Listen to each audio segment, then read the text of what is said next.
I think it stems around a willingness to be open-minded that seems to scare people. You can tell when you even mention some type of otherness, you know what I mean? Mhm. That's not just the thing in the bubble that people have always known. They're hesitant because they don't want the thing that they love to inherently change in some way, even if that makes it better for somebody else. It's very short-sighted, even if it seems like sometimes people don't even want it to change for the better.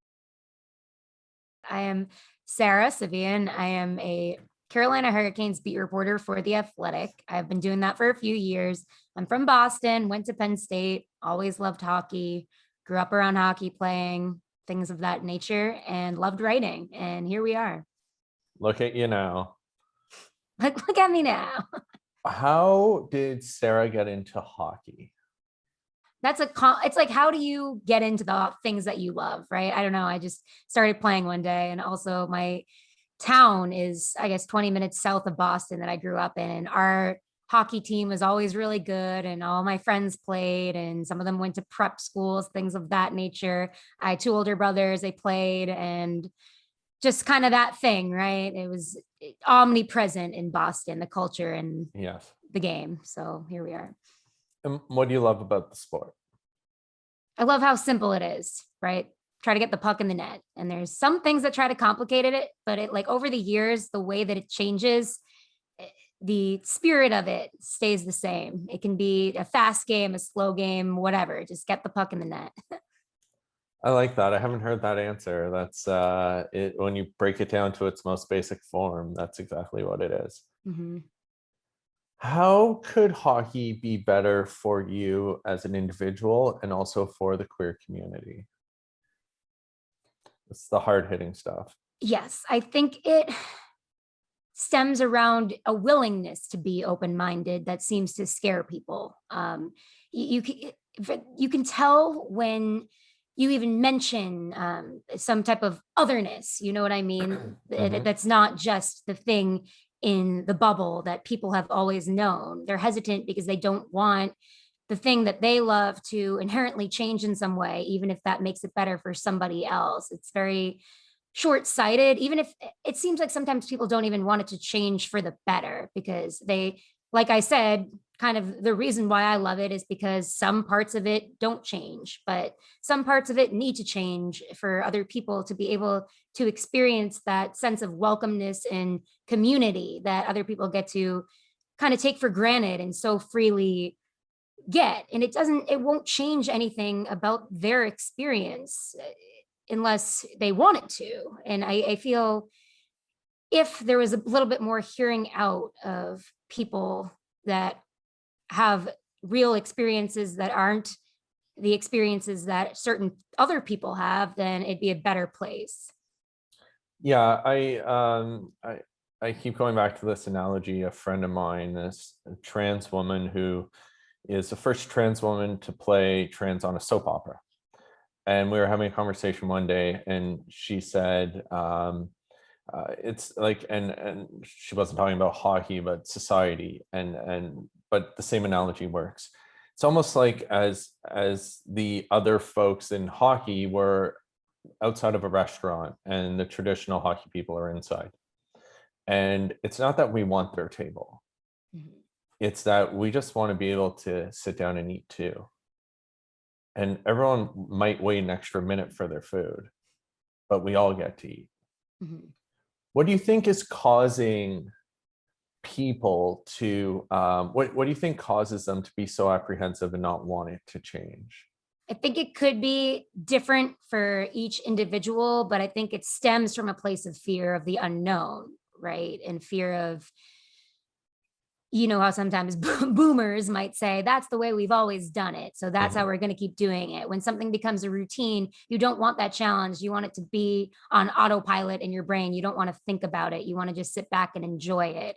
And people are afraid of what could happen if things change. I think there's some kind of unfounded fear that if you say, yeah, you can have pride in hockey or whatever, that some of the comments you see on pride nights are like, wow, why do we have to care about this? I'm okay with gay people. Why does it have to be celebrated? And it just comes from such a, that shows me that people don't understand what's actually going on because they've always been validated in their own heteronormative experiences. Whereas people that haven't been validated in that, it's very important for them to have representation and to be, to, to feel included, because there's actually scary implications if they aren't included, that they've been hurt before, and other people who have a very heteronormative experience don't understand that and don't seem willing to understand that sometimes.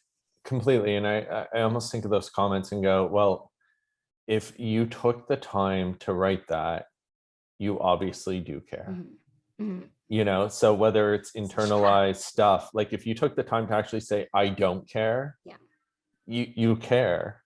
So yeah, there's stuff there. And if the people who say they don't care are actually bothered, imagine the people who are openly bothered. Exactly. And it don't seem to, it's so, there's something internalized there, right? It has to be like, I want them to ask themselves, why do they care? Or why do they feel the need to say they don't care, right? Why can't they realize that representation matters so much in a community where it's so disproportionately suicide and harm and violence, and these things are real, tangible things? Completely. Knowing all this, seeing all this, and as much as you do, and being a queer woman working in this, what keeps you in it? What keeps you in hockey? What a question. That seems to change every day. What keeps me in hockey? I do have a little, I have a kind of other than the paycheck. Yeah. There's that.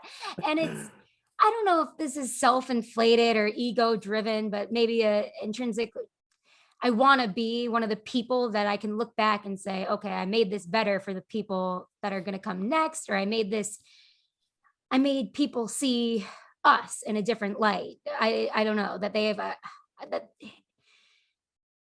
it's something me and you talk about a lot, Brock, right? Like it's not just one identity. Like we want to be able to laugh and joke around and celebrate queerness and celebrate in a way that is humorous and not just so dark all the time. And also it's multifaceted and it's not one dimensional. There's so many aspects to it that aren't just, that's not your only identity. And I kind of want people to see that there's nothing to be afraid of, but there's some people you're never going to change and they need to go to therapy and do their own things. You know what? Yeah. I've paid enough money in therapy. I want to help out people that want to learn, and people that are in a position I might have been in, that are afraid to kind of talk about this side of their identity or think that there's no place for them. There is, and it's not.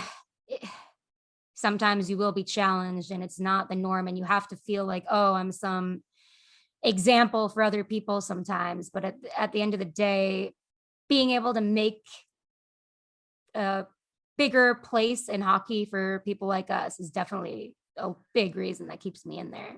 I love that. And to your point, like even this, like so much of stories that I share are rooted in trauma.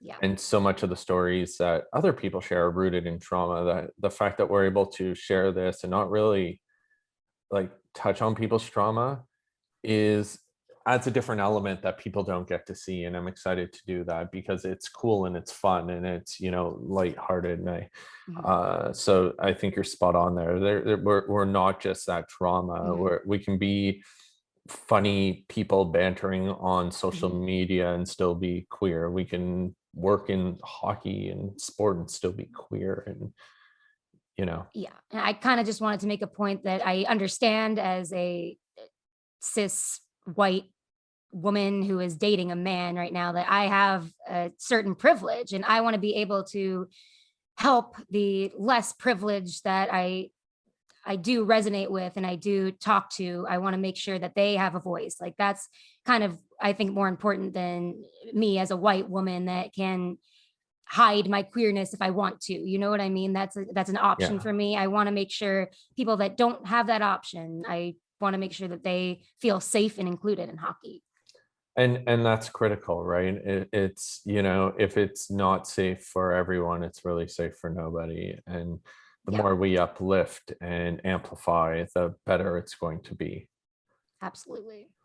What gives you hope for queer people in the sport?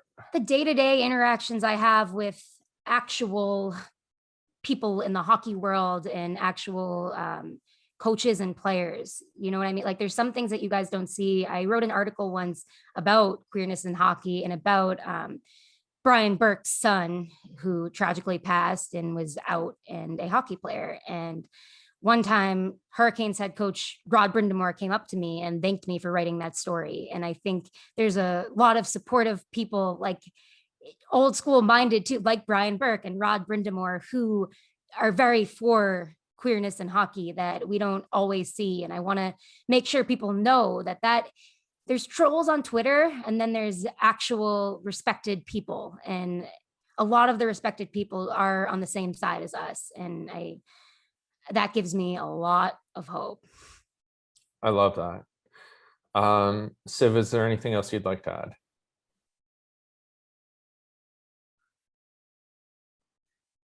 No, I think we covered it.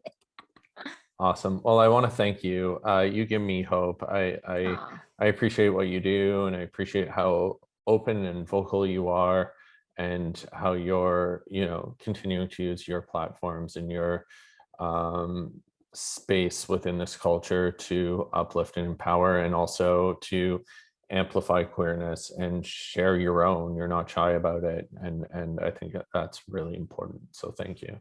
Oh, of course. And I mean, I take like you inspire me so much to do so. Sometimes you, yeah, you know how it is. Like we just want to tell our jokes or whatever and then log off. But you always inspire me to know. I do want to have that purpose or try to help people that I deserve to be helped and deserve a spot and a voice and a place in hockey.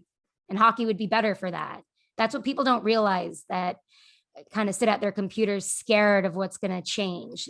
You could change for the better. There's an opportunity for more voices, and that means better product. Yeah, it means more exciting sport. It means Yeah, more exciting people. It means you know, growth, and that should be exciting, and people should want that, because it, you know, it just, everyone wants to be the size of the NFL, or they say hockey should be the best sport and players mhm, should make more money, blah blah blah blah blah. Well, if you're, you know, exclusionary, mhm. and it's not a welcoming or safe space for everyone, then you're not attracting all the best people, and you're not attracting diversity, and you're not attracting new fans, and you're not attracting anything. So they have to recognize that, you know, in order to make it the best sport in the world, it has to be the most inclusive and safest sport. Absolutely. Awesome. Thank you, Siv.